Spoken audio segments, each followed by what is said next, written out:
இன்றைக்கி நம்ம கோதுமை மாவை பயன்படுத்தி நல்ல சாஃப்டான ஜூஸியான குலோப்ஜாம் எப்படி செய்கிறதுன்னு பார்க்க போகிறோம். இந்த குலோப்ஜாம் சாப்பிட்றதுக்கு நல்லா சாஃப்டாகவும் அவ்வளோ ஒரு அருமையான டேஸ்ட்டாக இருக்கும். குலோப்ஜாம் செய்யும்போது சில பேருக்கு விரிசல் விழுகும். ஆனால் இந்த மாதிரி நீங்கள் கோதுமை மாவை பயன்படுத்தி குலோப்ஜாம் செய்யும்போது கொஞ்சம் கூட விரிசலே விழுகாமல் ரொம்பவே சூப்பராக இருக்கும். ஹலோ ஃப்ரெண்ட்ஸ், வெல்கம் டு சமையல் டிலைட்.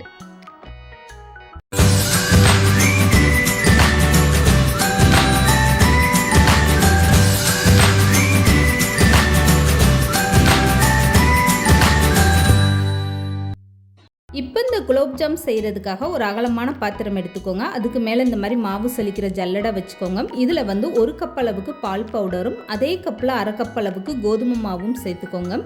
இப்போ அரை ஸ்பூன் அளவுக்கு ஆப்ப சோடா சேர்த்துக்கோங்க. வீட்டில் இருக்கக்கூடிய எந்த கப்பு கிளாஸில் நீங்கள் மாவு அளந்து எடுக்கிறீங்களோ அதிலே 1 கப்பு பால் பவுடர்னால் அரை கப் அளவுக்கு கோதுமை மாவு அளந்து எடுத்துக்கோங்க. இது கரெக்டான அளவு. இப்போ இந்த மாவையும் பால் பவுடரையும் சேர்த்து நல்லா சலிச்சிருங்க. கெட்டியாக இருக்கக்கூடியதை இந்த மாதிரி நல்லா கையில் உடச்சி விட்டு சலிச்சு எடுத்துக்கோங்க. இப்போ இந்த மாவை அப்படியே ஒரு டைம் கை வச்சு நல்லா மிக்ஸ் பண்ணி விட்டுருங்க. பால் பவுடர், கோதுமை மாவு, ஆப்ப சோடா எல்லாமே சேர்ந்து நல்லா மிக்ஸ் ஆகணும். இந்த மாதிரி ஒரு டைம் கை வச்சு நல்லா மிக்ஸ் பண்ணி விட்டுருங்க.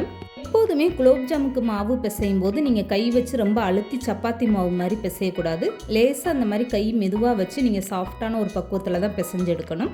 இப்போ காய்ச்சி ஆற வச்ச பாலை கொஞ்சம் கொஞ்சமாக சேர்த்துட்டு மாவை இந்த மாதிரி பிசைஞ்சுக்கோங்க. பாருங்கள், நான் எந்த அளவுக்கு கையை மெதுவாக வச்சு இந்த மாவை நல்லா பிசைஞ்சு எடுக்கிறேன்னு.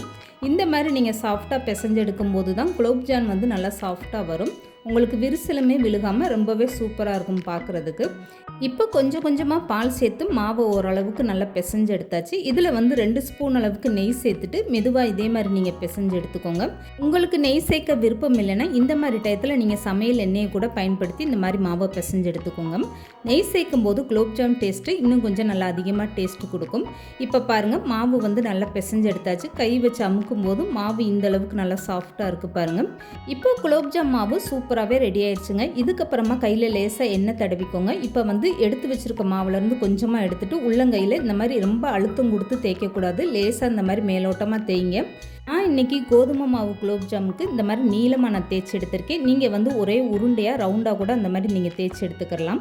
இந்த மாதிரி நீளமாக நீங்கள் தேய்ச்சி கொடுக்கும்போது பார்க்குறதுக்கு கொஞ்சம் அழகாக நல்லாவே சூப்பராக இருக்கும். இப்போ எல்லா குலோப்ஜாம் மாவும் நான் இதே மாதிரி நீல வாக்கில் தேய்ச்சி எடுத்துக்கிட்டேன். இந்த மாவு இப்போ அப்படியே இருக்கட்டும். இதுக்கப்புறமா இதுக்கு ஒரு சுகர் சிரப்பு தயார் பண்ணிடலாம்.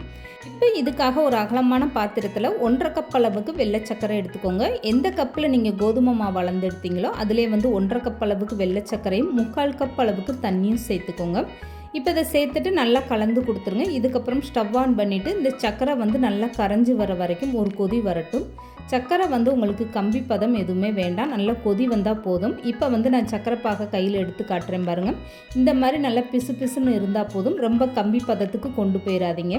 இப்போ இதில் ஏலக்காய் தூள் சேர்த்துட்டு இதுக்கப்புறமா நீங்கள் ஸ்டவ் ஆஃப் பண்ணிடுங்க. இந்த நேரத்தில் நீங்கள் விருப்பப்பட்டால் குங்குமப்பூ கூட சேர்த்துக்கலாம்.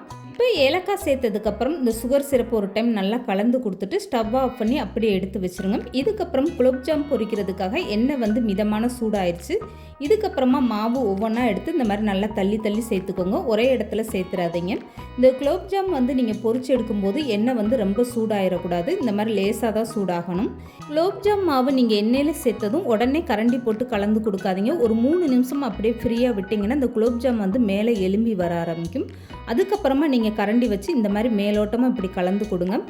குலோப்ஜாம் பொரிச்சு எடுக்கிற வரைக்குமே நீங்கள் ஸ்டவ்வை மீடியமாக வச்சுட்டு இந்த மாதிரி பொரிச்சு எடுத்துக்கோங்க. இந்த மாதிரி அப்பப்போ நீங்கள் கலந்து கொடுக்கும்போது தான் குலோப்ஜாம் நல்லா ஈவனாக எல்லா பக்கமுமே நல்லா செவந்து வரும். இல்லைன்னா ஒரு பக்கம் செவந்தும் ஒரு பக்கம் செவக்காமே இருக்கும். இப்போ பாருங்கள், இந்த குலோப்ஜாம் எல்லா பக்கமும் நல்லா செவந்து ரொம்பவே சூப்பராக வந்திருக்கு. குலோப்ஜாமில் கொஞ்சம் கூட விரிசல் விழுகாமல் எவ்வளோ சூப்பராக வந்திருக்கு பாருங்கள். இப்போ மீதம் இருக்கக்கூடிய எல்லா மாவையும் இதே மாதிரி நீங்கள் சேர்த்துட்டு பொரிச்சு எடுத்துக்கோங்க. பொரிச்சு எடுத்த குலோப்ஜாமை அப்படியே சூடோடு இருக்கும்போது நீங்கள் சுகர் சிரப்பில் சேர்த்துக்கோங்க. சுகர் சிரப்பு சூடு இருக்கக்கூடாது. நல்லா ஆற வச்சுட்டு அதுக்கப்புறமா நீங்கள் குலோப்ஜாமை அப்படியே சேர்த்துக்கோங்க. இந்த குலோப்ஜாம் சூடோடு இருக்கும்போது தான் உங்களுக்கு உள்ள நல்லா சுகர் சிரப்பை இழுத்து நல்லா சாஃப்டாக ஊறி வரும். சுகர் சிரப்பு சூடோடு இருக்கும்போது நீங்கள் குலோப்ஜாம் சேர்த்திங்கன்னா குலோப்ஜாமை நீங்கள் சுகர் சிரப்பில் சேர்த்ததுமே அது வெந்து போன மாதிரி கொலன்னு உடஞ்சிட்டு தான் வரும். இந்த மாதிரி முழுமையாக உங்களுக்கு குலோப்ஜாம் வராது. அதனால குலோப்ஜாம் எப்போ செஞ்சாலுமே இந்த மெத்தடை நீங்கள் ஃபாலோ பண்ணி பாருங்கள். கொஞ்சம் கூட குலோப்ஜாம் உடையாமல் முழுமையாக ரொம்பவே சூப்பராக இருக்கும்.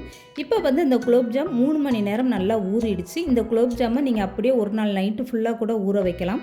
இப்போ பாருங்கள், இந்த குலோப்ஜாம் நான் ஒன்று எடுத்து கட் பண்ணி காட்டுறேன். எந்த அளவுக்கு நல்லா சாஃப்டாக உள்ளே வந்து சுகர் சிரப்லாம் இறங்கி ரொம்பவே ஜூஸியாக இருக்குது பாருங்கள்.